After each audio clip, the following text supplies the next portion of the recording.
Wes, we're now joined by the head football coach of the undefeated, let me emphasize, undefeated Boston College Eagles. That's right. Jeff Hafley joins us. Coach, good morning. How are you? Good morning. I'm doing well. I appreciate you guys having me back on. You I got like that it. helmet you got in the background. You like that, don't you? Huh? I mean, Nice helmet. strategically placed. The coach does not miss a detail. This guy's sharp, That's man. right. He's already scoping us, doing a little research before we ever get to the first question. All right, now let me tell you something, Coach. A couple weeks ago, we have you on. You hadn't played a game yet. You're 0-0, and the first question I asked you was, all right, we're here for the break some news. Who is your starting quarterback?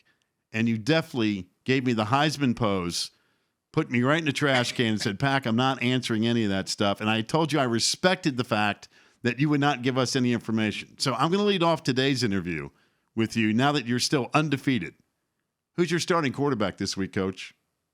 Phil Dracovic. That's an easy one. Yeah, I told you I would never hide the truth from you again. That's right. And that was a one-time deal. Just a one-time deal. I know. I'm messing with you. He has really played well. I mean, your team, again, you're 2-0. I know there's things to work on from the last game, but you really couldn't have scripted a better start to go on the road, incredibly impressive win against Duke, and then you had to really fight Saturday night. There was nothing easy about that W over the weekend, but you found out a lot about your football team.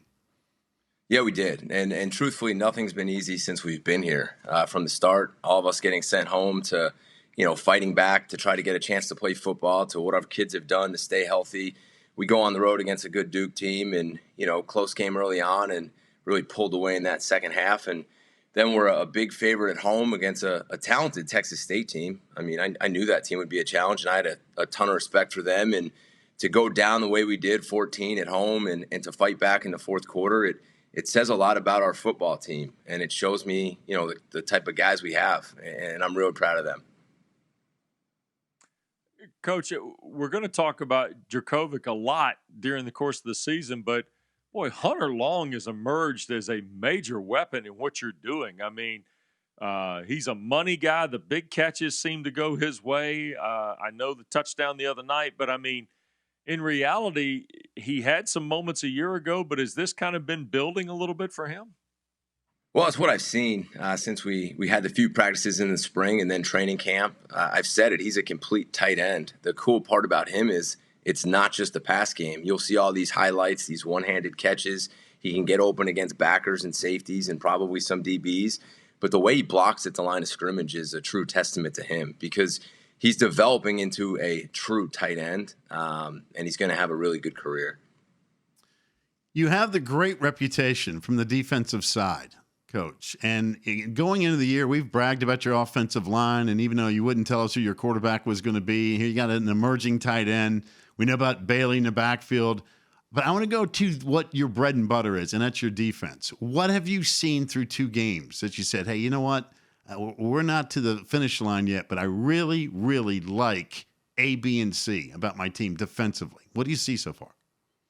Well, the biggest thing is we're taking the football away, and it's not just an interception or a forced fumble. I mean, literally, there are times when our guys are ripping the football out of people's hands, and it's awesome to see because it's what we preach. We're going to attack the ball, we're going to run to the ball, and we're going to tackle and hit people, and that's what we talk about. We want the ball. I've seen our guys fly around, play with incredible effort, multiple guys to the ball, and we've been very physical. We've eliminated explosives for the most part so far, which is a huge key to our team. Just really proud of the way these guys are just giving it all they have. And as a defensive coach, that's what you look for. All right, so as you get ready for Saturday and North Carolina visiting, you limit explosives and you got to have the football.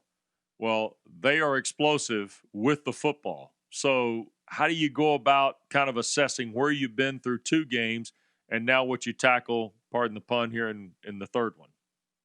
No, the whole key for us is going to be to consistent, because even in the first 2 weeks, yeah, we've done some good things, but we have to put it all together. This North Carolina offense, really starts up front. They don't get enough credit. They're big and they can move. And then they have a quarterback who should develop into one of the best quarterbacks in the ACC. They have two backs in 25 and 8. 8 you see there is so patient, so dynamic with the ball in his hand, and then 25 is a 220-pound guy. And you combine that with multiple receivers who can go up and get the ball, a slot who's great in space, and you're talking about one of the most talented rosters in the ACC. It is. And if you turn on the tape doesn't lie. And our guys, we have to continue to do what we do. And it's run to the football, keep the ball in front, take the ball away, and eliminate explosives. And those are the things that we continue to preach to the guys. All right, we got the coach back with us, I believe. You guys hanging up on me now already? No, well, I mean, I thought you gave us too much information. You said, I'm cutting these guys off. I'm pulling the Belichick move on them. I'm giving them nothing. All right? That's what I thought you were doing on me. I was asking you about Mack Brown and the appreciation that you have for what he's done for college football. And it's ironic that I don't think Mack's ever coached against BC in his 32 years. But as he puts together his program at North Carolina 2.0, what have you seen in his career that you said, hey, listen, you know what? Here are 2 or 3 things that are going to be staples that I want to accomplish here at Boston College. Yeah, one, he's recruited really well wherever he's been. He's had really good players, whether it's been Texas or North Carolina, and you're starting to see the same thing. They've got a bunch of young talent who should develop into, like I said, some of the better roster in the ACC. He's a disciplined team. They're coached very well, fundamentals and technique. And they play hard and they stay together. And I have a lot of respect for Coach Brown. And when we were home and we had all these Zoom calls kind of like this, and we had these coaching meetings, just such a good ambassador for college football. He cares so much about the integrity of the game and the game going forward, which is so cool to see because, he's not selfish at all. He's talking about the future of the game and what we can do to preserve it. And I just have so much respect for him. And as a young coach, it's a cool thing for me to just sit in there and listen to him talk. Well, that's well said. Hey, I want to dive back into Saturday night a little bit because I was watching the last quarter of the ball game, and you're the head coach now. This is game 2, and these calls now go to the head guy. This is not the coordinator call. This is hey, we're doing this on this play and all that, and you're late in the game, so we're going in late game. Jeff Hafley, first time. What was that like? Oh, it was exciting. Actually, I was probably more level-headed than I would have thought. I think as a coordinator, a DB coach, I probably would have been, a little bit more animated, probably, had some different thoughts. But, I had a plan going in. If it came down to this is what we were going to do. The timeouts I've worked on really hard. The 2-minute drills I've worked on really hard. I've studied situational football. The biggest thing was at the end, whether we were going to go for 2 or not. That was probably the first time we scored, I believe, with a little under a minute left, 3 timeouts. And, there was a point where I was thinking, you know what, let's go for 2. But I think we had forced 3 or 4 3-and-outs in a row. I felt really good about the way the defense was playing, and I decided to go for 1 there. But it was kind of exciting at the end. I got into it with the timeouts. At one time, I had to, chase down the ref to call one. He almost ran into me. So I definitely have to do a better job of putting myself in position to call timeouts. But I had a ton of confidence in our team. A really cool moment for our players, well-deserved. And the locker room after it was a great feeling. Tell you what, if your team plays with the passion your SID has down there on the field, you're in business, Coach. Just going to tell you that right now. Jason we feed off of him. There's no doubt about it. Yeah, that's the way you want it. Hey, Coach, good luck on Saturday. Thanks always for the time. Thank you, guys. I appreciate you having me on. And trust me, check your mail, guys. Something's coming.